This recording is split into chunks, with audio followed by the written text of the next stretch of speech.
अगली सुबह माही पूरी शान और गुरूर के साथ फिल्म सेट पर पहुंची। उसका सिर गर्व से ऊंचा था। उसने अपनी ही शर्तों पर वो लीड रोल छीन लिया था। जैसे ही वह वैनिटी वैन में घुसी, वहां पहले से ही क्यारा बैठी हुई अपना मेकअप करवा रही थी। क्यारा ने माही को देखते ही एक बेहद चिढ़ाने वाली स्माइल दी। अरे वाह, तो तुम भी साइड रोल के लिए आखिरकार मान ही गई, हाँ? कियारा ने अपना मस्कारा ठीक करते हुए कहा। मैंने डायरेक्टर सर से कहा था कि तुम्हें कोई नौकरानी या फिर मेरी सहेली का रोल दे दे। आखिर तुम्हें मेरे पीछे खड़े रहने की आदत जो डाली है।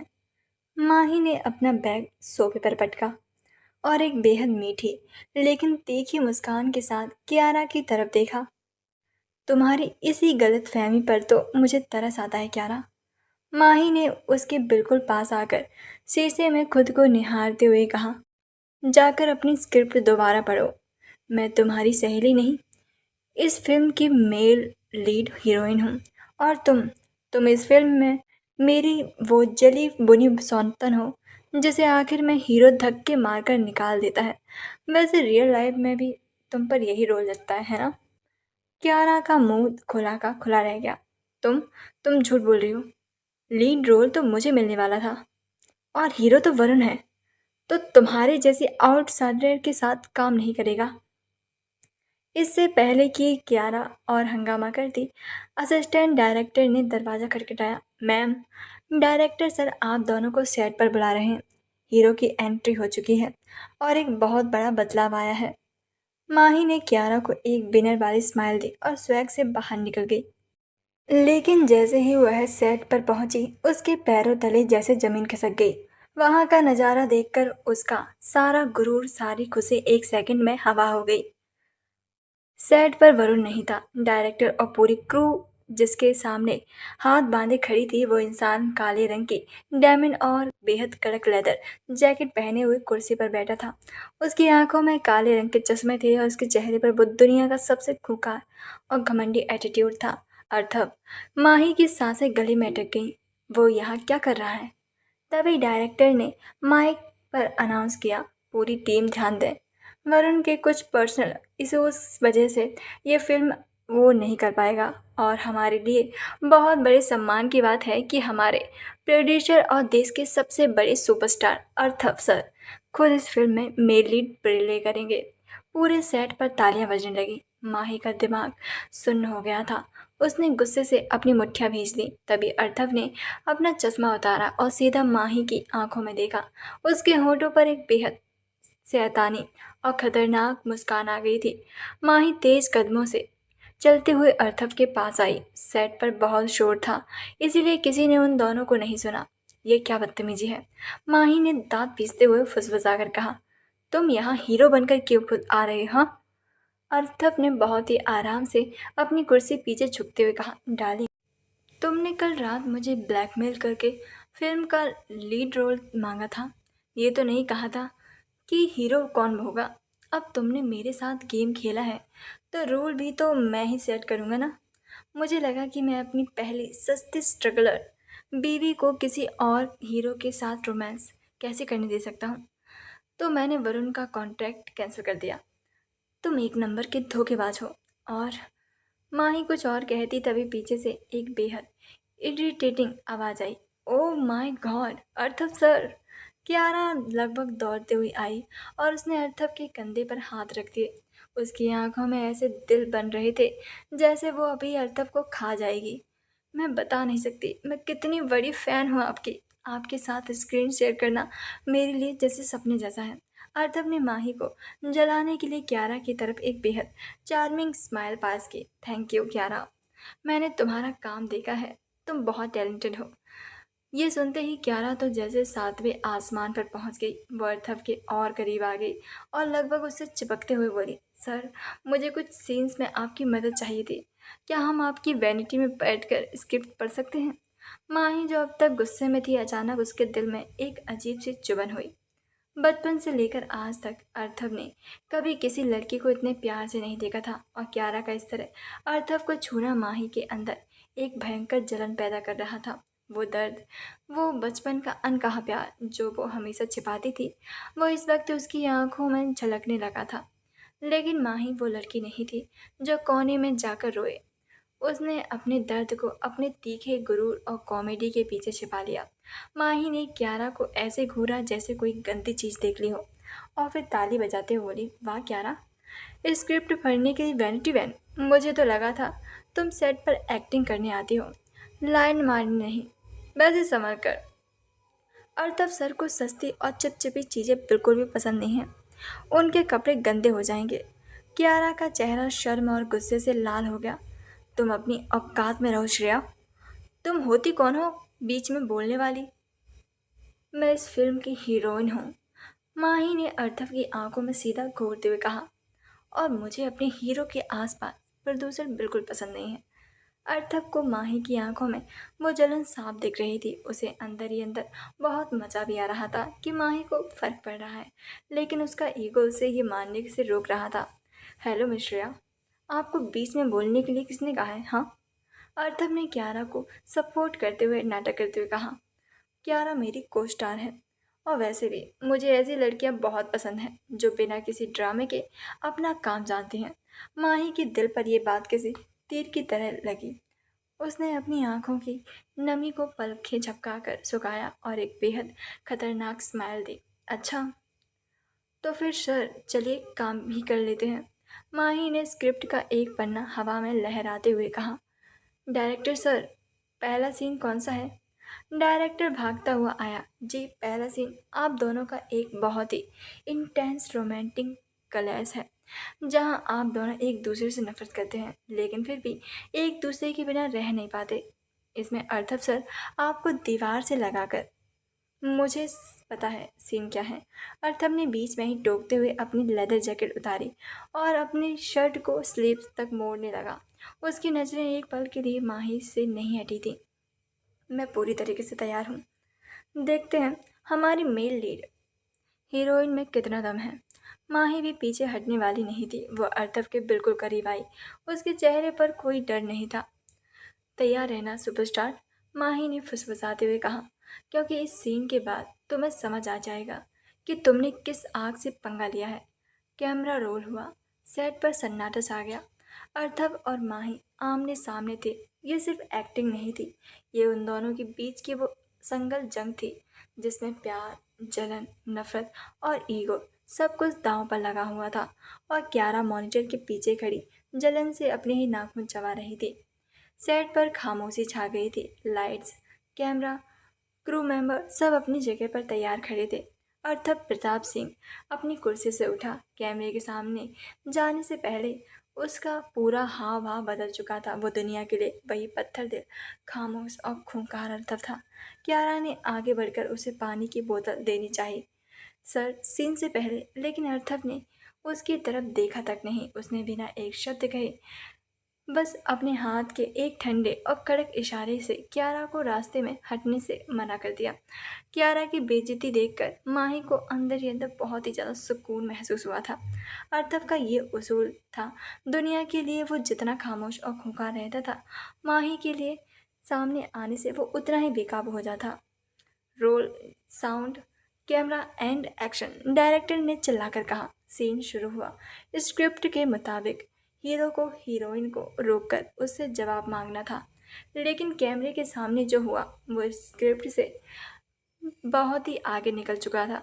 अर्थव लंबे और भारी कदमों से चलकर माही के पास आया। उसकी आंखों में कोई भी एक्टिंग नहीं थी, बल्कि वो असली गुस्सा था जो माही के इस इंडस्ट्री में आने को लेकर महसूस कर रहा था। उसने एक झटके से माही की कलाई पकड़ी और उसे पीछे की तरफ धकेलते हुए दीवार से सटा दिया। तुम्हें क्या लगा? अर्थव की भारी, सर्द और खतरनाक आवाज़ सेट पर गूंजी। तुम मेरी नज़रों से बचकर निकल जाओगे? मेरी मर्जी के बिना तुम एक कदम भी आगे नहीं बढ़ा सकती हो। ये स्क्रिप्ट के डायलॉग थे, लेकिन अर्थव के बोलने का अंदाज ऐसा था जैसे वो सीधे माही को चुनौती दे रहा हो। माही ने भी हार नहीं मानी। उसका गुरूर और उसका चुलबुली फितरत कैमरे के सामने एक अलग ही जादू कर रही थी।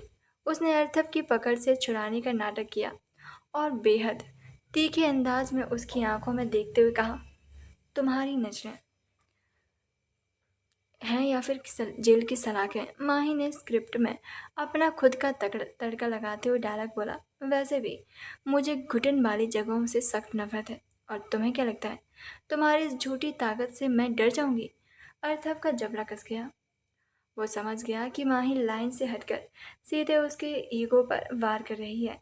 अर्थव ने अपने दोनों हाथ माही के चेहरे के दोनों तरफ दीवार से टिका दिए, उसे पूरी तरीके से अपनी बाहों के घेरे में कैद कर लिया। वो माही के चेहरे के इतने करीब आ गया था कि उसकी गर्म सांसें माही के गालों से टकराने लगी थी।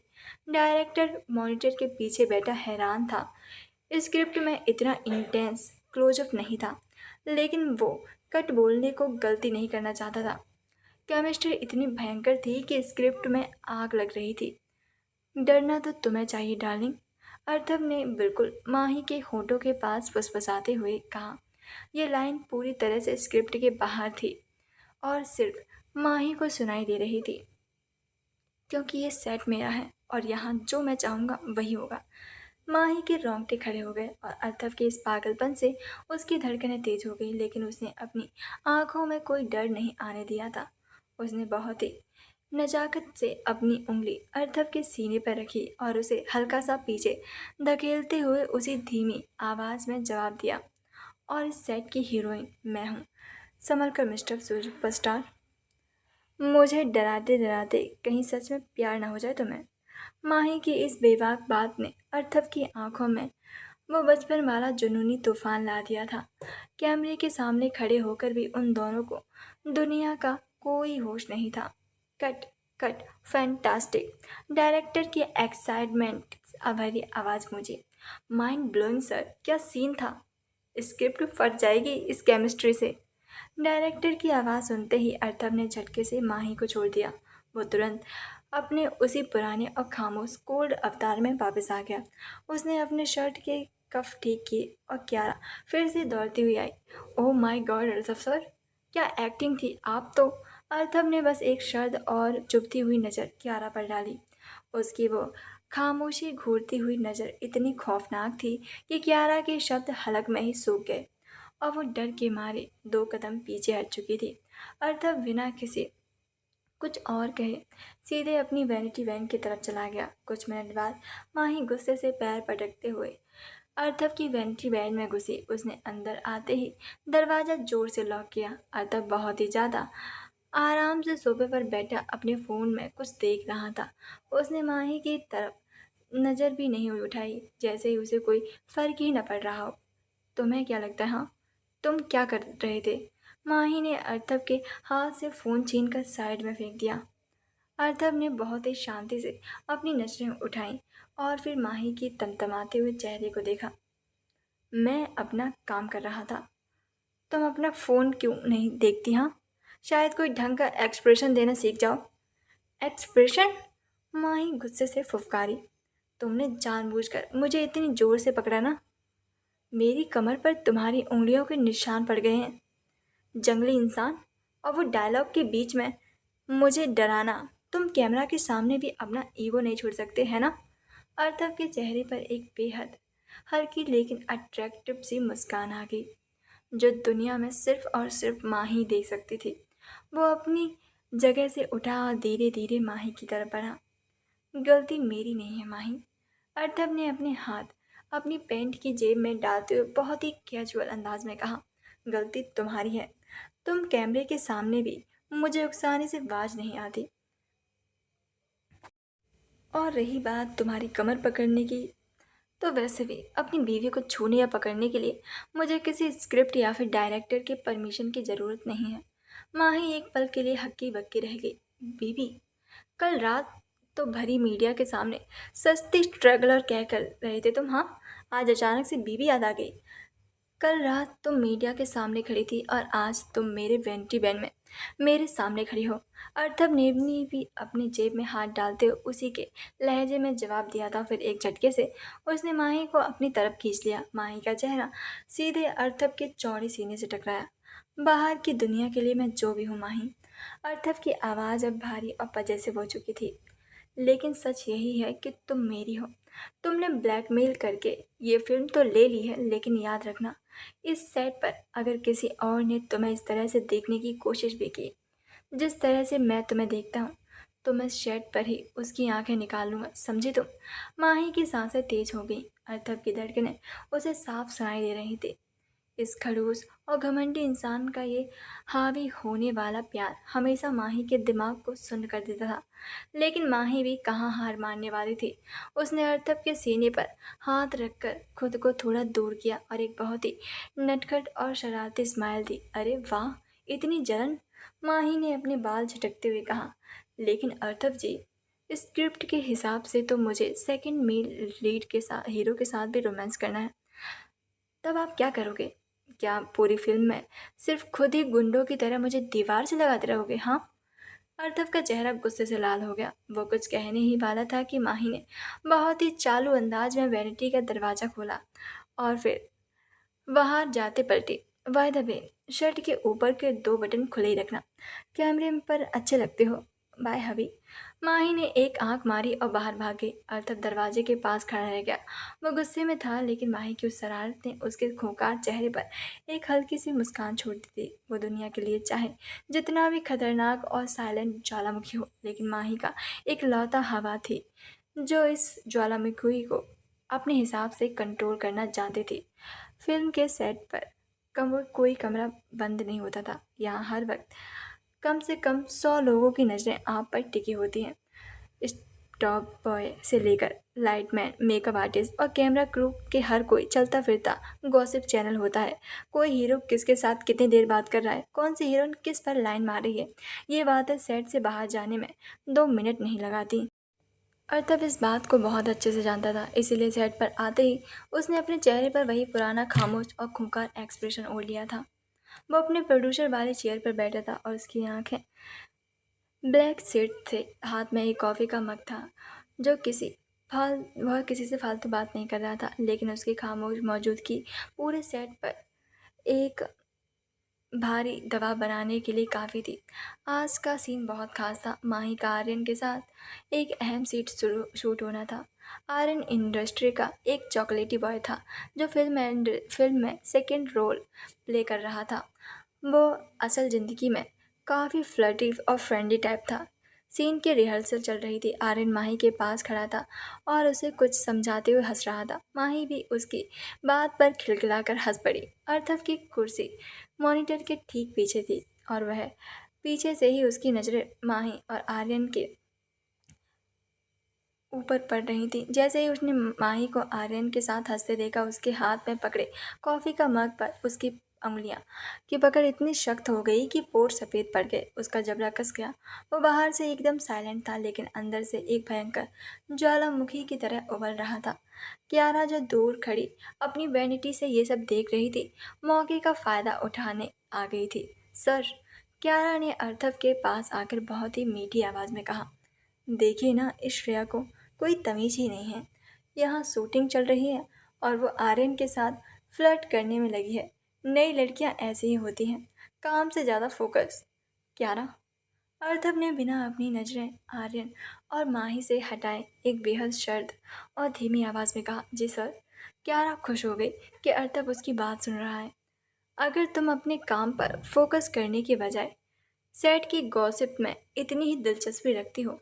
अर्थव की आवाज़ में कोई गुस्सा नहीं था, बल्कि एक ऐसी डरावनी ठंडक थी कि कियारा के रोंगटे खड़े हो गए। तो मैं तुम्हें अभी इसी वक्त एक इस फिल्म से निकाल कर किसी न्यूज़ चैनल में रिपोर्टर की जॉब दिलवा सकता हूँ। क्या तुम्हें वो पसंद आएगा?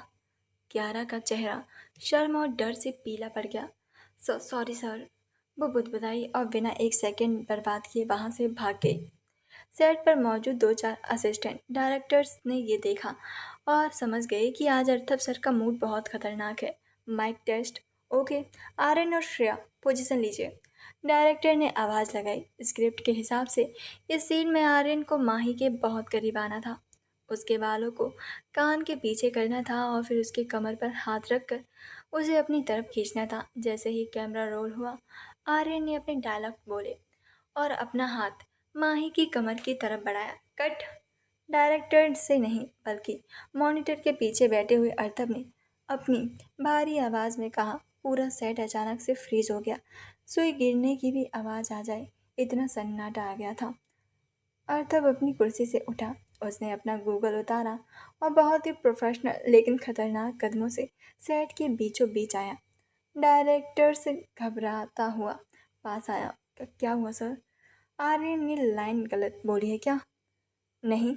अर्थव ने आर्यन की तरफ एक ऐसी ठंडी नज़र डाली कि बेचारा आर्यन अंदर तक कांप गया। फिर उसने डायरेक्टर को देखा। ये सीन तो बहुत ही क्लेसी है ना। 90s की फिल्मों वाला ड्रामा लग रहा है। हीरोइन को इतना कमज़ोर और लाचार क्यों दिखा रहे हो कि कोई भी उसे आकर पकड़ ले? लेकिन सर स्क्रिप्ट मैं प्रोड्यूस कर रहा हूँ। अर्थव ने बेहद शांत लेकिन अथॉरिटी वाली भारी आवाज़ में डायरेक्टर की बात बीच में ही काट दी। आज की ऑडियंस को एक स्ट्रांग फीमेल लीड चाहिए। आर्यन हीरोइन के बालों को हाथ नहीं लगाएगा और ना ही उसके कमर पर हाथ रखेगा। वो बस 2 कदम की दूरी से अपना डायलॉग्स बोलेगा और हीरोइन खुद उसे इग्नोर करके आगे निकल जाएगी। ये सीन ऐसे शूट होगा। आई बात समझ? पूरे क्रू मेंबर्स एक दूसरे की शक्ल देखने लगे थे। सबको पता था कि ये कोई लॉजिकल चेंज नहीं था, लेकिन अर्थव के सामने बोलने की किसी की हिम्मत नहीं हो रही थी। माही जो अब तक खामोश खड़ी सब तमाशा देख रही थी, उसे हंसी कंट्रोल करने में बहुत मुश्किल हो रही थी। वो अर्थव की नस नस से वाकिफ थी। वो समझ गई थी कि सुपरस्टार अर्थव प्रताप सिंह का सारा प्रोफेशनल एटीट्यूड सिर्फ माही की कमर पर आर्यन के हाथ रखने के डर से बाहर आ गया था। आर्यन ने डरते हुए सिर हिलाया। जी सर, मैं समझ गया। मैं दूर से ही डायलॉग्स बोलूँगा। अर्थव ने एक गहरी सांस ली और पलटने लगा। तभी माही बिल्कुल उसके बगल से गुजरी। सेट पर बहुत लोग थे, इसलिए दोनों जोर से बात नहीं कर सकते थे। माही ने अर्थव के पास से गुजरते हुए बिल्कुल अपने होठ हिलाए बिना एक धीमी सी फुसफुसाहट में कहा। क्या हुआ प्रोड्यूसर साहब? अपनी बीवी को किसी और के साथ देखकर स्क्रिप्ट का लॉजिक याद आ गया? हाँ। वैसे आर्यन की डिम्पल क्यूट है ना? अर्थक के कदम एक पल के लिए रुक से गए। उसका ईगो फिर से भड़क उठा। उसने भी बिना किसी की तरफ देखे अपने शर्ट का बटन ठीक करते हुए उसे खामोश और ठंडे अंदाज में जवाब दिया।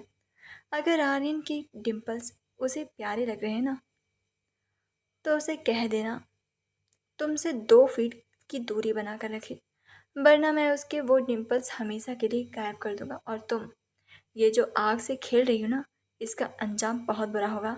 माही माही ने एक बेहद नटखट और कातिलाना मुस्कान दी और अपनी पोजीशन पर जाकर खड़ी हो गई। अर्थव वापस अपनी कुर्सी पर जाकर बैठ गया। उसने फिर से अपना गूगल पहन लिया। बाहर से वो दुनिया का सबसे सख्त और डरावना इंसान लग रहा था, लेकिन गूगल्स के पीछे उसकी आंखें सिर्फ और सिर्फ अपनी उस पागल सी बीवी पर टिकी हुई थी, जो कैमरा के सामने किसी और के होने का नाटक कर रही थी और अर्थव के गुरूर को टुकड़े टुकड़े कर रही थी। सेट पर अब तक की फुसफुसाहटें शुरू हो चुकी थी। भाई अर्थव सर, आज इतने गुस्से में क्यों हैं? एक लाइटमैन ने दूसरे से कहा। पता नहीं यार, लेकिन जिस तरह से वो श्रेया को देख रहे हैं, लगता है वो उसे इस फिल्म से निकाल कर ही दम लेंगे। दुनिया को लग रहा था कि अर्थव श्रेया से नफरत करता है, लेकिन सिर्फ वो दोनों ही जानते थे कि उस नफरत के मुखौटे के पीछे अर्थव का वो जुनूनी प्यार और जलन थी, जो अब बेकाबू होने लगी थी। शाम के 7 बज चुके थे। शूटिंग का पैकअप हो गया था। माही थकान से चूर थी, लेकिन आज उसे सीधा उस घुटन भरे पेंट हाउस में नहीं जाना था। उसने अपनी कैब का रास्ता मुड़वा लिया और शहर के एक पुराने और थोड़े शांत इलाके की तरफ आ गया। ये कैफ़े नॉस्टैल्जिया था, एक छोटा सा बेहद खूबसूरत और विंटेज स्टाइल का रेस्टोरेंट।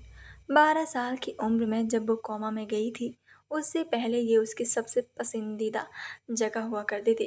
कोमा से बाहर आने के बाद भी जब वो खुद को बहुत अकेला महसूस करती थी, तो वो अक्सर यहाँ आ जाती थी। माही ने अंदर जाकर कोने वाली एक टेबल पकड़ी और अपने लिए एक स्पाइसी पास्ता कोल्ड कॉफ़ी का ऑर्डर दिया। कैफ़े में हल्की सी गजल बज रही थी और माहौल बहुत ही सुकून भरा था। माही ने आंखें बंद की और अपनी थकान मिटाने लगी, लेकिन उसका ये सुकून सिर्फ 10 मिनट ही टिक पाया। अचानक कैफ़े के बाहर 2 बड़ी-बड़ी काली एसयूवी आकर रुकी। कैफ़े के शीशे वाला दरवाज़ा खुला और 4 बाउंसर अंदर आए। उनके ठीक पीछे अर्तप प्रताप सिंह अंदर दाखिल हुआ। उसने अब भी अपनी वो ब्लैक लेदर जैकेट पहनी हुई थी। उसके चेहरे का वो सुपरस्टार वाला घमंड और उसकी डरावनी पर्सनालिटी कैफे के उस शांत माहौल से बिल्कुल मेल नहीं खा रही थी। कैफे में बैठे इक्का दुक्का लोग उसे देखकर हैरान रह गए और आपस में फुसफुसाने लगे।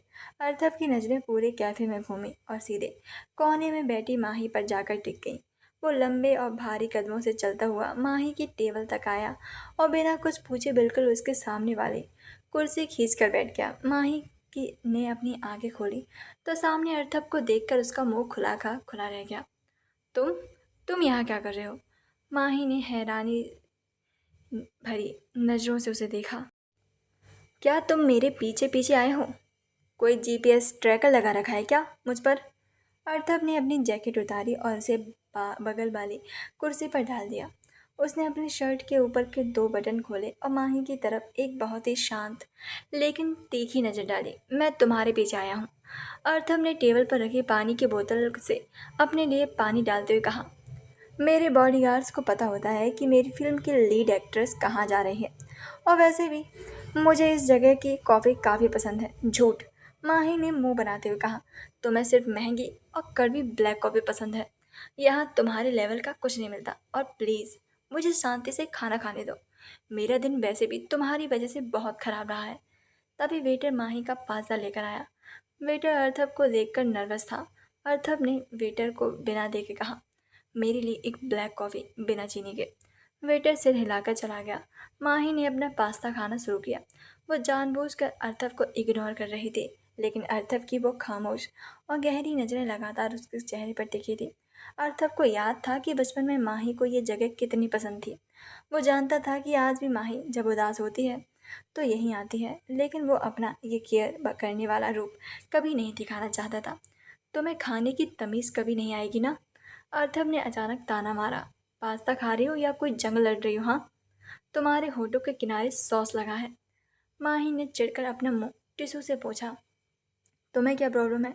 तुम मुझे शांति से जीने क्यों नहीं दे रहेंगे? हाँ, सुबह से सेट पर मुझे खो रहे हो, अब यहाँ पर भी आ गए। क्या चाहते हो तुम? अर्थव की कॉफ़ी आ चुकी थी। उसने कॉफ़ी का एक घूंट लिया और अपना कप नीचे रखा। चलो यहाँ से, घर का टाइम हो गया है। मैं नहीं जा रही तुम्हारे साथ। माही ने अपना पास्ता खाते हुए जिद में कहा। मैं अपनी कैब से आई थी, कैब से ही जाऊंगी। तुम ये जो दुनिया के सामने मेरे पति बनने का और मेरी फिक्र करने का नाटक कर रहे हो ना, इसे अपने पास ही रखो। मुझे तुम्हारी झूठी फिक्र की कोई ज़रूरत नहीं है। अर्थव का जबड़ा अचानक से कस गया। उसे नाटक और झूठी फिक्र शब्द बिल्कुल भी पसंद नहीं आए। उसका ईगो फिर से हावी हो गया। वो अपनी कुर्सी से उठा और उसने अपनी जैकेट हाथ में ले ली। माही को लगा कि शायद अर्थव हार मानकर जा रहा है।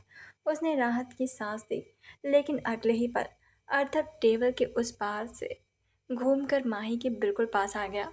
इससे पहले कि माही कुछ समझ पाती, अर्थव ने एक झटके से माही की बाह पकड़ी और उसे कुर्सी से उठाया और बिना किसी की परवाह के उसे अपने कंधे पर डाल दिया। अर्थव, ये क्या बदतमीजी है? पागल हो गए हो तुम? नीचे उतारो मुझे। माही बुरी तरीके से झटपटाने लगी। उसने अपनी मुट्ठियों से अर्थव की पीठ पर मारना शुरू कर दिया। कैफे में बैठे लोग और वेटर ये नज़ारा देखकर हक्के बक्के रह गए। किसी की भी हिम्मत नहीं थी कि देश के सबसे बड़े सुपरस्टार और खूंखार इंसान को कुछ कह सके। शांति से लटके रहो, वरना यहीं पटक दूंगा, अर्थव ने बहुत ही रूखी और डरावनी आवाज़ में कहा। कैफे से बाहर निकल गया। उसने अपनी कार का दरवाज़ा खोला और माही को लगभग एक बोरी की तरह पैसेंजर सीट पर पटका। माही ने तुरंत बाहर निकलने की कोशिश की, लेकिन अर्थव ने दरवाज़ा बंद कर दिया और एक खुद ड्राइविंग सीट पर आकर बैठ गया। उसने सेंट्रल लॉक लगा दिया था।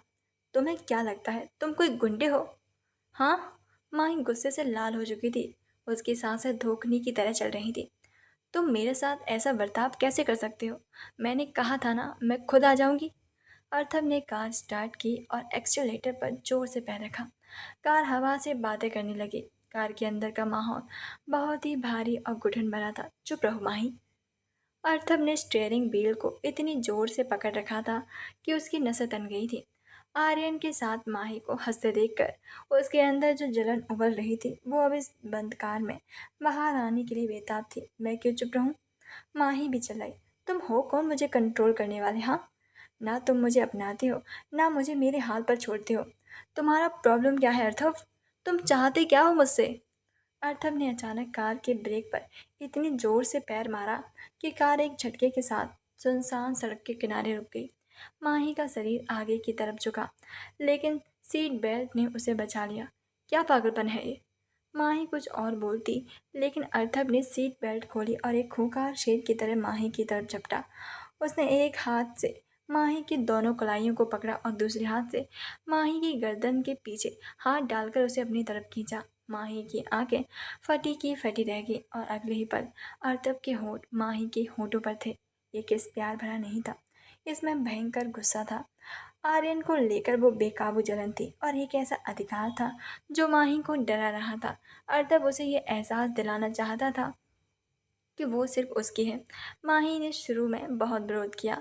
उसने अर्थव के सीने पर हाथ मारकर उसे पीछे धकेलने की पूरी कोशिश की, लेकिन अर्थव की पकड़ लोहे जैसी थी। उसका नशा, उसका वो जंगलीपन माही के दिमाग को सुन्न कर रहा था। कुछ सेकंड बाद माही का विरोध कमजोर पड़ने लगा और वो उस खौफनाक दीवानगी में बहने लगी।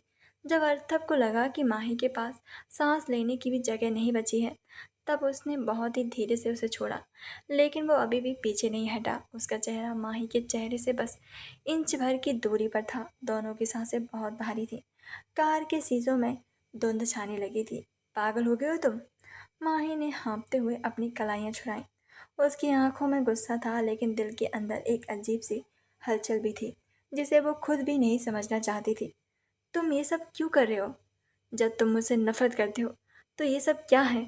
अर्थव की आंखों में वो पुराना गुरूर और एक शैतानी चमक आ गई थी। उसने खुद को पीछे किया और अपनी सीट पर वापस से बैठ चुका था। तुम खुद को कुछ ज़्यादा ही अहमियत दे रहे हो माही, अर्थव ने बहुत ही शर्द और अहंकारी लहजे में कहा। जब तुम मेरी शादी और मेरी इमेज का फ़ायदा उठाकर मुझे ब्लैकमेल करके करोड़ों की फिल्म का लीड रोल ले सकती हो, तो क्या मैं अपनी बीवी का फ़ायदा नहीं उठा सकता? आखिर तुमने ही तो मुझे मजबूर किया है इस रिश्ते को निभाने के लिए। तो अब जो मेरा है, मैं उसका फ़ायदा तो उठाऊंगा ही ना। जैसे ही अर्तव के मुंह से फ़ायदा उठाऊंगा शब्द निकला, कार के अंदर एक जोरदार थप्पड़ की आवाज़ गूंज उठी। माही का हाथ पूरी ताकत से अर्तव के गाल पर पड़ा था और थप्पड़ इतना जोरदार था कि अर्तव का चेहरा एक झटके से दूसरी तरफ घूम गया। कार के अंदर मौत जैसा सन्नाटा छा गया। सिर्फ माही के भारी सांसों की आवाज़ आ रही थी। अर्थप ने अपना चेहरा सीधा किया। उसका गाल लाल हो चुका था और उसकी आंखों में एक खौफनाक तूफान उठ रहा था। लेकिन माही की आंखों की आग इस वक्त उससे भी ज़्यादा भयंकर थी। माही ने अपने होठों को अपने हाथ के पिछले हिस्से से इतनी बेरहमी से पूछा, जैसे उसे अर्थप के छूने से घिन आ रही हो। तुम्हारी हिम्मत कैसे हुई मुझे इस तरह से अपनी जागीर समझने की? माही की आवाज़ गुस्से से कांप रही थी। मुझे खुद पर घिन आ रही है कि मैंने तुम्हारे जैसे घटिया इंसान को अपने इतने करीब आने दिया। तुम मुझे अपनी ईगो और जलन मिटाने का खिलौना समझते हो। तुम्हें क्या लगा तुम मुझे इस्तेमाल करोगे और मैं चुपचाप सह लूंगी? अर्थव का जबड़ा कस गया। उसने स्टीयरिंग व्हील को इतनी जोर से जकड़ लिया कि उसकी उंगलियों के पोर सफ़ेद पड़ गए। अपनी हद में रहना मिस्टर अर्थव प्रताप सिंह। माही ने अपनी उंगली अर्थव के चेहरे के बिल्कुल सामने करते हुए एक खूंखार आवाज में चेतावनी देते हुए बोली, आज के बाद अगर तुमने मेरी मर्जी के बिना मुझे छूने की गलती भी की, तो मैं तुम्हारी वो शक्ल बिगाड़ूंगी कि तुम कैमरे के सामने जाने लायक नहीं रहोगे। अपनी ये झूठी दीवानगी, अपना ये फ़ायदा उठाने वाला घटिया एटीट्यूड अपने पास रखो। मैं तुम्हारी कोई बिकाऊ चीज़ नहीं हूँ। अर्थक ने पास इस करारे थप्पड़ और माही के सुलगते हुए शब्दों का कोई जवाब नहीं था। वो बस अपने उबलते हुए गुस्से और अपनी उस जलन को पीकर रह गया। उसने बिना एक शब्द कहे कार की स्टार्ट की और फिर एस्केलेटर दबा दिया। बाकी का पूरा रास्ता एक भयंकर और दमघोटे सन्नाटे में कटा। रात का वक्त, पेंट हाउस का डाइनिंग टेबल बिल्कुल शांत था। दोनों आमने सामने बैठकर खाना खा रहे थे, लेकिन माहौल में इतनी घबराहट थी कड़वाहट थी कि निवाला गले से नीचे नहीं उतर रहा था। माही ने एक बार भी अर्थव की तरफ नहीं देखा। उसके अंदर कार वाली बात को लेकर अभी भी बहुत गुस्सा और नफरत थी। खाना खाने के बाद माही सीधे बेडरूम में गई। वो इतनी चिड़ी हुई थी कि उसने जानबूझकर बेड के बीचों बीच एक लंबी सी तकियों की दीवार बना दी। वो किनारे पर जाकर लेट गई। उसने पूरी चादर अपने ऊपर खींच ली। आज उसने अपनी सारी हदें पार कर दी थी। अर्थव को उस तकियों की दीवार के इस पार आने की कोई इजाज़त नहीं थी। कुछ देर बाद अर्थव भी अपने कमरे में वापस आया। उसने तकियों की उस दीवार को देखा। उसका गाल अभी भी हल्का हल्का जल रहा था। उसे चुपचाप बेड के दूसरी तरफ जाकर वो लेट गया। माही की वो घृणा भरी नजरें, वो करारा थप्पड़ अर्थव के गुरूर को अंदर तक चीर गया था। उसे एहसास हो रहा था कि उसने माही को कितनी गहरी चोट पहुंचाई है, लेकिन उसका अहम उसे झुकने नहीं दे रहा था। अगली सुबह माही की नींद अर्थव से बहुत पहले खुल गई। वो आज अर्थव के साथ कार में नहीं जाना चाहती थी और ना ही उसकी शक्ल देखना चाहती थी। उसने जल्दी से नहा धोकर खुद को तैयार किया, अपनी कैब बुलाई और अर्थव के उठने से पहले ही सेट के लिए निकल गई। जब अर्थव की आंख खुली तो माही को कमरे में ना पाकर उसका मूड सुबह सुबह ही खराब हो गया। वो समझ गया कि माही ने कल की बात के बाद उससे पूरी तरीके से दूरियां बना ली हैं। इधर माही बहुत जल्दी सेट पर पहुंच गई थी। सेट पर अभी ज़्यादा लोग नहीं आए थे। Crew members lights camera set कर रहे थे। माही अपनी स्क्रिप्ट लेकर बाहर एक कुर्सी पर बैठी थी। तभी पीछे से एक बहुत ही चुलबुली और फ्रेश आवाज़ आई, गुड मॉर्निंग पार्टनर। माही ने पलट कर देखा, वो आर्यन था। उसने एक बहुत ही कैजुअल सी हुडी पहनी हुई थी और उसके हाथों में कॉफ़ी के दो मग थे। वो सेकंड लीड था। गुड मॉर्निंग आर्यन, माही ने मुस्कुराते हुए कहा। कल अर्थव की वजह से आर्यन को जो डांट पड़ी थी, माही को उसके लिए थोड़ा बुरा लग रहा था। मैं तुम्हारे लिए कॉफ़ी लाया हूँ। आर्यन ने एक मग माही की तरफ बढ़ाते हुए कहा। तुम्हें कैपुचिनो पसंद है ना? मैंने कल तुम्हारे असिस्टेंट को तुम्हारे लिए ऑर्डर करते हुए सुना था। Oh wow, thank you so much, मुझे सच में इसकी ज़रूरत थी। माही ने कॉफ़ी लेते हुए कहा। आर्यन अपनी कुर्सी खींचकर माही के बिल्कुल पास बैठ गया। आर्यन बहुत ही बातूनी और खुले मिजाज का लड़का था। वो बिल्कुल माही के जैसा ही चुलबुला और ज़िंदगी को मज़े से जीने वाला था। अर्थव की डरावनी, खामोश, घुटन भरी पर्सनालिटी के बिल्कुल उलट आर्यन के साथ बात करना बहुत आसान था। वैसे श्रेया, कल अर्थव सर का मूड इतना खराब क्यों था? आर्यन ने हंसते हुए पूछा। उन्होंने मुझे इतनी डरावनी नज़र से देखा कि मुझे लगा वो अभी मुझे कच्चा चबा जाएंगे। मैंने तो बस तुम्हारे बालों को हाथ लगाने की कोशिश की थी। माही जोर से हंस पड़ी। आर्यन की बातें सुनकर उसका सारा स्ट्रेस और कल रात का वो कड़वा अनुभव पल भर के लिए गायब हो गया। अरे तुम अर्थव सर की बातों पर ध्यान मत दिया करो। उनका डिफ़ॉल्ट एक्सप्रेशन ही गुंडों वाला है। उन्हें लगता है कि पूरी दुनिया उनके इशारों पर नाचनी चाहिए। कसम से यार, आर्यन ने अपना सिर हिलाते हुए कहा। लेकिन जो भी हो, मुझे तुम्हारे साथ काम करने में बहुत मज़ा आ रहा है। तुम इंडस्ट्री की बाकी बोरिंग और घमंडी लड़कियों जैसी बिल्कुल नहीं हो। और तुम भी उतने डरे हुए नहीं हो जितना कल लग रहे थे।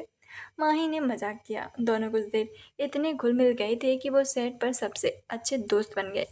आर्यन ने माही के अपने स्ट्रगलर के दिनों के मज़ेदार किस्से सुनाए और माही भी जोर जोर से हंसने लगी। दोनों एक दूसरे को हाई फाई दे रहे थे और कॉफ़ी इंजॉय कर रहे थे। एक ही दिन में उनकी ट्यूनिंग इतनी अच्छी हो गई थी कि ऐसा लग रहा था जैसे वे दोनों दूसरे को काफ़ी सालों से जानते हैं। तभी सेट के मेन गेट पर अर्थव की वो लंबी काली गाड़ी आकर रुकी।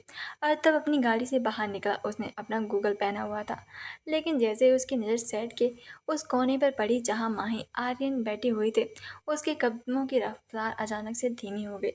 माही और आर्यन इतने मज़े से हंस रहे थे। माही आर्यन के कंधे पर हाथ मार मार कर कुछ कह रही थी और आर्यन भी उसके बहुत करीब बैठा था। दोनों के बीच कोई हिचकिचाहट नहीं थी, वो कोई दीवार भी नहीं थी। अर्थव का गाल जहाँ कल माही ने थप्पड़ मारा था, अचानक से फिर से सुलगने लगा था। उसके जबड़े एक बार फिर से कस गए।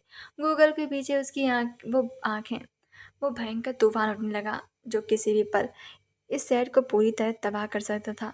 उसे इस बात से भयंकर नफरत हो रही थी कि उस जो माँ ही उसे छूने नहीं देती, वो किसी और लड़के के साथ इतने आराम से कैसे हंस सकती है।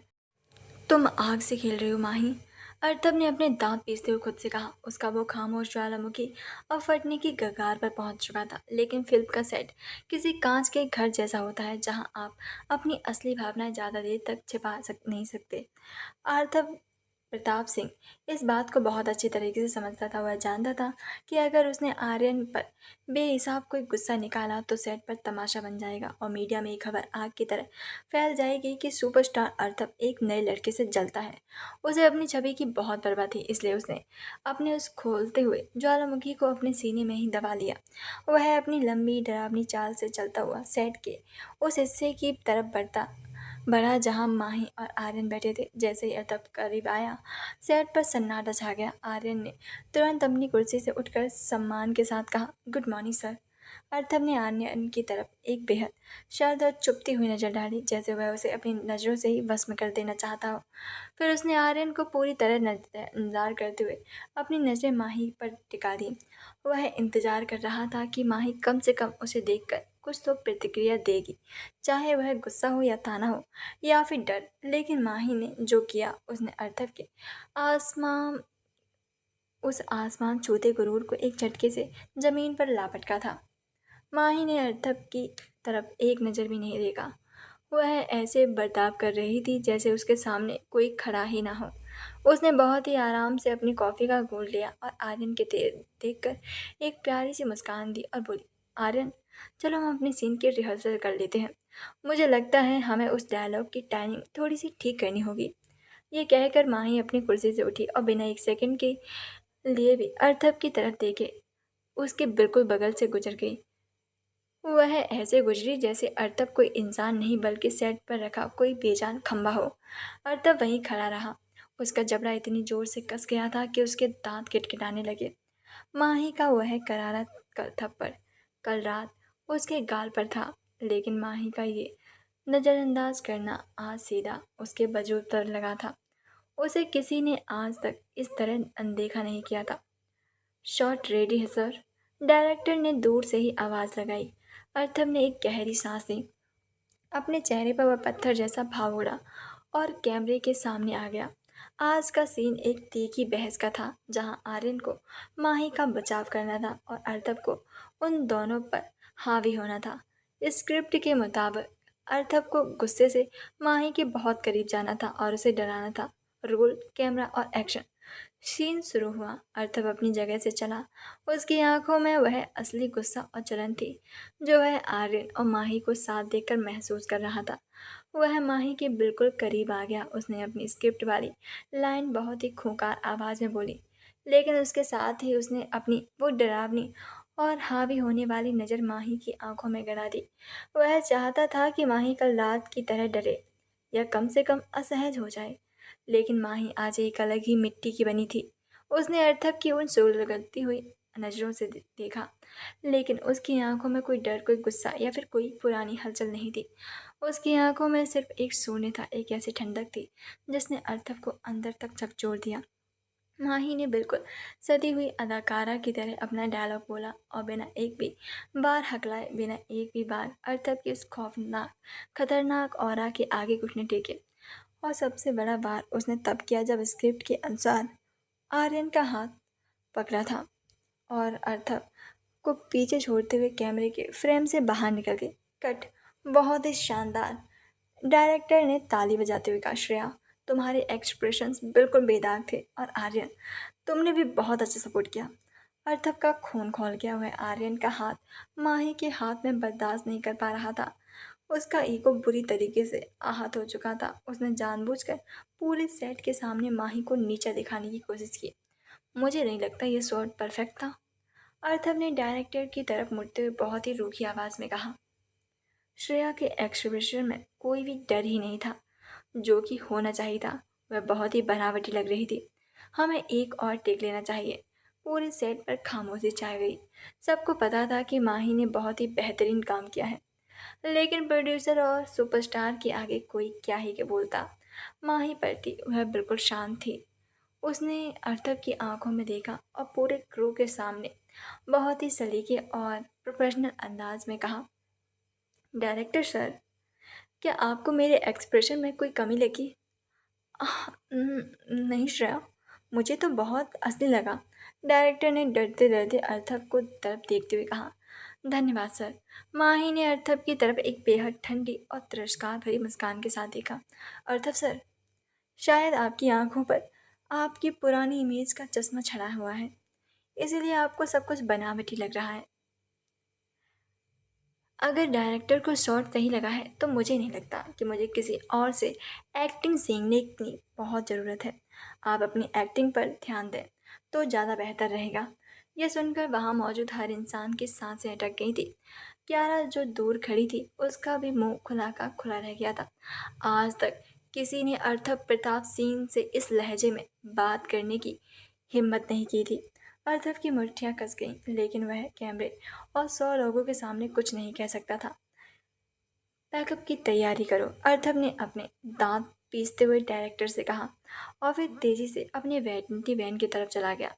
लंच ब्रेक के दौरान अर्थव अपनी वैनिटी वैन की खिड़कियों से बाहर देख रहा था। माही और आर्यन एक ही टेबल पर बैठकर लंच कर रहे थे। दोनों बहुत खुश लग रहे थे। आर्यन माही को अपने टिफिन से कुछ खिला रहा था और माही हंसते हुए उसे मना कर रही थी। ये नज़ारा अर्थव के सीने में किसी आरी की तरह चल रहा था। उसे कल रात का वह पल याद आ गया जब माही ने कहा था कि उसे अर्थव के छूने से घिन आती है, और आज वही माही किसी और के हाथ से खाना खा रही थी और बहुत खुश थी। अर्थव से अब ये बर्दाश्त नहीं हो रहा था। वह अपनी वैनिटी से बाहर निकला और सीधे माही की वैनिटी के वैन के पास जाकर खड़ा हो गया। उसे पता था कि लंच के बाद माही वहाँ जरूर आएगी। और 10 मिनट बाद माही वहाँ आई। उसने अर्थव को दरवाजे के पास खड़े देखा, लेकिन वह ऐसे आगे बढ़ी जैसे वहाँ कोई हो ही ना। उसने दरवाजे का हैंडल पकड़ा। तभी अर्थव ने अपना हाथ दरवाजे पर रखकर उसे रोक दिया। ये आर्यन के साथ क्या तमाशा चल रहा है तुम्हारा? अर्थव की आवाज़ में वह खामोश और खतरनाक फुसफुसाहट थी जो वह सिर्फ माही के लिए इस्तेमाल करता था। माही ने एक गहरी सांस ली। उसने अर्थव की तरफ देखा तक नहीं था, बल्कि दरवाजे की तरफ ही देखते हुए बहुत ही सपाट लहजे में कहा, मेरा हाथ छोड़ो, मुझे अंदर जाना है। मैंने कुछ पूछा है माही? अर्थव ने उसके और करीब आते हुए कहा, तुम्हें लगता है कि तुम मुझे इस तरह से इग्नोर करोगी और मैं चुपचाप देखता रहूँगा? तुम उस दौकौड़ी के नए लड़के के साथ सेट पर हंसोगी और मैं बर्दाश्त कर लूँगा? माही ने झटके से अपना सिर घुमाया और अर्थव की आंखों में देखा। उसकी आंखों में वह नफरत थी जो अर्थव को अंदर से खोखला कर रही थी। पहली बात, मिस्टर सुपरस्टार, माही ने बहुत ही धीमी लेकिन चुभने वाली आवाज़ में कहा, वो मेरा दोस्त है और बहुत अच्छा इंसान है, तुम्हारी तरह घमंडी और घटिया नहीं है। दूसरी बात, मेरी ज़िंदगी में क्या चल रहा है, मैं किसके साथ हंसती हूँ, किसके साथ बात करती हूँ, इससे तुम्हें कोई मतलब नहीं होना चाहिए। तुम सिर्फ एक प्रोड्यूसर हो और मैं एक एक्टर। हमारी बात सिर्फ एक्शन और कट के बीच होनी चाहिए। मैं तुम्हारा पति हूँ। अर्थव के मुंह से अचानक ये शब्द निकल गए। उसका गुरूर उसे कहने से हमेशा रोकता था, लेकिन माही का ये इग्नोर करना उसे पागल कर रहा था। माही ने एक बेहद कड़वी और चुभने वाली हंसी हंसी। पति? माही ने घृणा से कहा, वो इंसान जो भरी महफिल में मुझे सस्ते स्ट्रगलर कहता है, वो इंसान जो सिर्फ अपनी जलन और ईगो मिटाने के लिए मेरा फ़ायदा उठाने की बात करता है, वो पति नहीं होता अर्थव। वो सिर्फ एक सड़ा हुआ अहंकार होता है और मैं तुम्हारे उस अहंकार का हिस्सा नहीं हूँ। माही ने पूरी ताकत से अर्थव का हाथ दरवाजे से हटाया। अब मेरे रास्ते से हट जाओ। मुझे तुमसे बात करने में या तुम्हें देखने में भी कोई दिलचस्पी नहीं है, माही ने कहा और वैनिटी वैन के अंदर जाकर दरवाज़ा अर्थव के मुंह पर जोर से बंद कर दिया। अंदर से कुंडी लगने की आवाज़ आई। अर्थव बाहर खड़ा रह गया। दरवाजे की वह आवाज़ उसके कानों में गूंज रही थी। उसका सारा रुतबा, सारा पैसा, सारा स्टार्टअप आज इस बंद दरवाजे के बाहर बेकार पड़ा था। माही ने ना सिर्फ उसके अहम को कुचला था, बल्कि उसे ये भी बता दिया था कि वह अर्थव के बिना भी बहुत खुश रह सकती है। और ये बात अर्थव के लिए किसी भी थप्पड़ से ज़्यादा दर्दनाक और बर्दाश्त के बाहर थी। लंच ब्रेक ख़त्म हो चुका था। सेट पर वापस चहल पहल शुरू हो गई, लेकिन क्यारा का खून खौल रहा था। उसने दूर से अर्थव को माही की वैनिटी वैन के दरवाजे पर खड़े देखा था। क्यारा को ये बात बिल्कुल समझ नहीं आ रही थी कि देश का सबसे बड़ा सुपरस्टार, जिसके पीछे इंडस्ट्री की हर टॉप हीरोइन पागल है, वो श्रेया नाम की इस नई लड़की के पीछे क्यों घूम रहा है। इस आउटसाइडर में ऐसा क्या है जो अर्थव सर इसे इतना अटेंशन दे रहे हैं? क्यारा ने अपनी वैनिटी के शीशे में खुद को देखते हुए दांत पीसे। मुझसे तो ढंग से बात भी नहीं करते और इसके दरवाजे पर जाकर खड़े हैं। मुझे इसका ये गुरूर और इसका ये खूबसूरत चेहरा दोनों बिगाड़ने होंगे। अगर ये सूट करने के लायक ही नहीं बचेगी तो फिल्म से अपने आप बाहर हो जाएगी। कियारा ने दिमाग में एक बहुत ही गंदी और खौफनाक चाल चल रही थी। अगला सीन एक पुराने खंडहर जैसे सूट पर सूट होना था। ऊपर छत से एक बहुत बड़ा और भारी झूमर नुमा लोहे का प्रॉप लटका हुआ था, जिसके ठीक नीचे खड़े होकर माही को अपना एक इंटेंस इमोशनल डायलॉग बोलना था। ब्रेक के दौरान जब सेट पर लाइट मैन और क्रू मेंबर चाय पीने बाहर गए थे, क्यारा चुपचे छुपाते सेट के उस अंधेरे हिस्से में गई जहां से उस भारी प्रॉप की रस्सियां बंधी हुई थी। उसने आसपास देखा, कोई नहीं था। उसने जल्दी से एक भारी लोहे के क्लिप को ढीला कर दिया और रस्सी को ऐसे फंसा दिया कि थोड़ा सा भी झटका लगने पर वो सेकंडों किलो को लोहे का प्रॉप सीधा नीचे माही के सिर पर गिरे। अब दिखाओ अपना टैलेंट मिश्रिया। कियारा ने एक शैतानी मुस्कान दी और वहां से खिसक गई। कुछ देर बाद शूटिंग शुरू हुई। अर्थव अपनी प्रोड्यूसर वाली इमेज पर आकर बैठ गया और उसका चेहरा अभी भी पत्थर की तरह सख्त था, लेकिन अंदर ही अंदर वो माही के उस दरवाजे वाली बात से सुलग रहा था। माही भी सेट पर आ गई थी। उसने आर्यन को देखकर स्माइल दी, लेकिन अर्थव की तरफ नजर भी नहीं उठाई और सीधे अपने मार्ग पर जाकर खड़ी हो गई, ठीक उस बाहरी लोहे के प्रॉप के बिल्कुल नीचे। Role sound camera and action. Director की आवाज़ गूंजी। माही ने अपनी आंखें बंद की और जब खोली तो वो पूरी तरीके से अपने किरदार में थी। उसकी अदाकारी इतनी शानदार थी कि मॉनिटर के पीछे बैठा अर्थव भी एक पल के लिए अपना गुस्सा भूलकर उसकी आंखों में खो गया था। माही की आवाज़ में जो कशिश थी वो पूरे सेट पर गूंज रही थी। तभी एक चर्र की एक बेहद डरावनी और अजीब सी आवाज़ ऊपर से आई।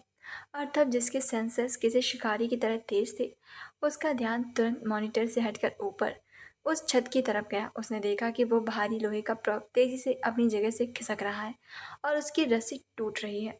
अर्थव की सांसें एक सेकंड के लिए गले में अटक गई। वो प्रॉप ठीक माही के सिर के ऊपर था। अगर वो गिरता तो माही की जान भी जा सकती थी। माही, हटो! अर्थव की वो डरावनी खौफनाक चीख पूरे सेट पर गूंजी। अर्थव अपनी कुर्सी से किसी चीते की तरह उछला। डायरेक्टर, आर्यन और बाकी की क्रू को तो कुछ समझ भी नहीं आया था कि आखिरकार हुआ क्या है। माही ने चौंक कर ऊपर देखा, लेकिन इससे पहले कि वो एक कदम भी पीछे हट पाती, वो सेकंडों किलो का लोहे का ढांचा नीचे आ गया गिरा। उसी मिली सेकंड में अर्थव ने हवा में छलांग लगाई और पूरी ताकत से माही को धक्का देते हुए खुद उसके ऊपर गिर पड़ा। भयंकर आवाज के साथ लोहे का वो प्रॉप फर्श पर गिरा और इसके शीशे और लोहे के टुकड़े बम के छर्रों की तरह चारों तरफ छिड़क गए। पूरा सेट धूल और चीख पुकार से भर गया। सर, श्रेया, डायरेक्टर और आर्यन बदहवास होकर आगे भागे। धूल छटने लगी थी। जमीन पर माही लेटी हुई थी। उसकी आंखें फटी की फटी हुई थी और उसके ठीक ऊपर अर्थव था। अर्थव ने अपने दोनों हाथों से माही के सिर को कवर कर रखा था और अपने चौड़े सीने में उसे पूरी तरीके से ढक लिया था ताकि एक खरोच भी माही तक ना पहुंचे। लेकिन इस चक्कर में लोहे के प्रॉप का एक भारी और नुकीला हिस्सा सीधा अर्थव के दाहिने कंधे और पीठ पर लगा था। लोहे का वो वार इतना जोरदार था कि किसी आम इंसान की हड्डियां टूट जाती। अर्थव के मुंह से दर्द की एक हल्की सी सिसकी निकली, जो सिर्फ माही ने सुनी। अर्थव! माही की आवाज़ कांप रही थी। वो इस वक्त सदमे में थी। जो इंसान उसे इस पल ईगो दिखाता था, वो आज अपनी जान पर खेलकर उसे बचा रहा था। अर्थव ने आंखें खोली। वो माही के बिल्कुल करीब था। उसने देखा कि माही बिल्कुल सुरक्षित है। उसके चेहरे पर खौफ था, लेकिन कोई चोट नहीं थी। अर्थव की सांसें बहुत भारी चल रही थी। कंधे के उस भयंकर दर्द से उसका चेहरा पसीने से भीग गया था, लेकिन उसका गुरूर और उसका वो खामोश मुखौटा उस दर्द से कहीं ज़्यादा बड़ा था। जैसे ही क्रू मेंबर पास आया, अर्थव झटके से खड़ा हो गया। उसने माही को सहारा देकर उठाया। वो अपनी चोट को पूरी तरीके से छिपा लिया था। ये क्या बकवास है? अर्थव ने खूंखार शेर की तरह डायरेक्टर और क्रू पर दहाड़ा। उसकी वो डरावनी आवाज़ सुनकर सेट पर हर इंसान कांप रहा था। ये सेट है या फिर कोई कबाड़ खाना? अगर ये प्रॉप किसी के ऊपर गिर जाता तो क्या होता? किसकी जिम्मेदारी है ये? डायरेक्टर का चेहरा उसकी आवाज़ से ही सफ़ेद पड़ गया था। सर, मुझे नहीं पता ये रस्सी अचानक कैसे टूट गई। लंच से पहले तो सब कुछ ठीक था। मुझे बकवास नहीं सुननी है। अर्थव के पास पड़ी एक कुर्सी को लात मारते हुए कहा। कुर्सी हवा में उड़कर दूर जा गिरी। कियारा, जो भीड़ के पीछे खड़ी थी, डर के मारे कांपने लगी। उसे लगा था सिर्फ माही को चोट लगेगी, लेकिन अर्थव के इस खौफनाक अवतार को देखकर उसे अपनी जान का खतरा महसूस होने लगा। आर्यन दौड़कर माही के पास आया और उसने माही को उठाया। श्रेया, तुम ठीक हो? तुम्हें कहीं चोट तो नहीं लगी है ना? माही अभी भी सदमे में थी। उसकी नज़रें अर्थव पर टिकी हुई थी। अर्थव आर्यन और क्रू पर चिल्ला रहा था, लेकिन माही की तेज नज़रों ने कुछ ऐसा देख लिया था जो बाकी किसी ने नहीं देखा था। अर्थव ने जो ब्लैक शर्ट पहनी थी, उसके दाहिने कंधे के पीछे से कपड़ा थोड़ा सा फट गया था और वहां से एक गहरा लाल रंग धीरे धीरे कपड़ों को भिगो रहा था। अर्थव का बायां हाथ बहुत ही हल्के से मुट्ठी में कसा हुआ था, जो इस बात का सबूत था कि वो भयंकर दर्द को पी रहा है। अर्थव, तुम्हारे कंधे से खून। माही ने आगे बढ़ते हुए एक पल के लिए अपनी सारी नफरत भूल कर कहा, लेकिन अर्थव ने झटके से पीछे मुड़कर माही की तरफ एक ठंडी और खूंखार नजर डाली कि माही के कदम वहीं रुक गए। मुझे कुछ नहीं हुआ है। अर्थव ने अपने दांत पीसते हुए बेहद रूखे और सख्त लहजे में कहा। अपना काम करो। और डायरेक्टर, मुझे आधे घंटे में वो इंसान चाहिए जिसने ये प्रॉप बांधा है। अगर वो नहीं मिला तो मैं इस पूरे सेट को आग लगा दूंगा। ये कहकर अर्थव बिना किसी की तरफ देखे तेजी से सेट से बाहर अपनी वैनिटी वैन की तरफ निकल गया। उसकी चाल बिल्कुल सीधी थी। उसने एक बार भी अपने कंधे को हाथ नहीं लगाया, जैसे उसे दर्द का कोई एहसास ही ना हो। माही वहीं खड़ी रह गई। उसका दिल बहुत जोर से धड़क रहा था। वो समझ नहीं पा रही थी कि वो इस इंसान से डील कैसे करे। एक तरफ वो उसे इतनी नफरत और बेइज्जती देता है, उसके ईगो को कुचलता है, और दूसरी तरफ मौत को सामने देखकर भी वो बिना एक सेकंड सोचे उसके ऊपर ढाल बनकर गिर जाता है। क्या पागल इंसान है ये? माही ने बुदबुदाते हुए कहा। उसे पता था कि वह चोट बहुत गहरी थी और अर्थव सिर्फ अपने उस महा अहंकारी गुरूर की वजह से किसी को अपना दर्द नहीं दिखा रहा था। अब माही के सामने एक नई उलझन थी। उसका ईगो उसे रोक रहा था, लेकिन उसका बहुत पुराना दबा हुआ प्यार उसे अर्थव की वैनिटी वैन की तरफ जाने के लिए मजबूर कर रहा था। आपको अगर ये कहानी पसंद आई तो कृपया हमारे चैनल को लाइक, सब्सक्राइब और कमेंट करना ना भूलें। और रही बात बैराग की स्टोरी की, तो वो मैं आज रात 9 या 10 बजे तक डाल दूंगी। सो प्लीज़ कमेंट करना ना भूलें कि आपकी स्टोरी कैसी लग रही है। Thank you so much everyone.